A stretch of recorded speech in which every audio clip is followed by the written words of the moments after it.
Yine mundu gy'osobola okweka mu kibatu kyo. Manyi ng'olabe ku mundu ebika eby'enjawulo wabula eno yeewuunyisa. Emundu eno eyitibwa Swiss minigun era ng'ekolebwa okuva mu ggwanga lya Switzerland. Newankubadde ntono nnyo bweti tekitegeeza nti tekola ng'emmundu endala. Eno ekola ng'emmundu endala era egendamu amasasi ng'emmundu ennene bwe zibeera. Emmundu eno yakolebwa nga obuwanvu bwayo oba kiwandiise length nga ya centimeters 5 n'obutuntundu 5 nga ze inch 2 n'obutuntundu 2.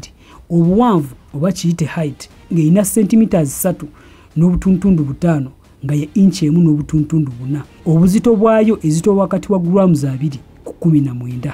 Emmundu eno bagidesigninga nga ddala yeewuunyisa olw'obutono bweriko ate ng'ekolera ddala ng'emmundu ennene. Eno egendamu amasasi era ekubira ddala ng'emmundu endala zonna. Wabula olw'okuba nti eno ntono era n'amasasi agagigendamu gaba matono, singa omuntu aba akubiddwa ku kifo ekitali kya bulabe kiba kizibu okufuna obukosefu obw'amaanyi. Era emmundu ekika kino ensi ez'enjawulo okugeza nga America, UK saako n'ensi endala tezigikiriza kuyingira olw'okutya nti eyinza okubeera ey'obulabe eri abantu.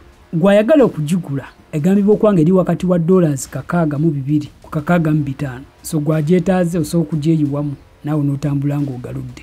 Nkwebaza olw'obudde bwewadde okulaba eno video era nkujjukiza tobeerabira okugobera ng'onyiga mu plus button saako n'okusubscribinga ku YouTube channel. Gw'ayagala akalanga kayita bakasitoma abo ku bizinesi yo ojja kunsindikira WhatsApp message oba okunkubira direct kwezi ennamba zombi. Nkwebaza olw'akadde kuwadde okulaba eno video era nkwagaliza ekiseera ekirungi.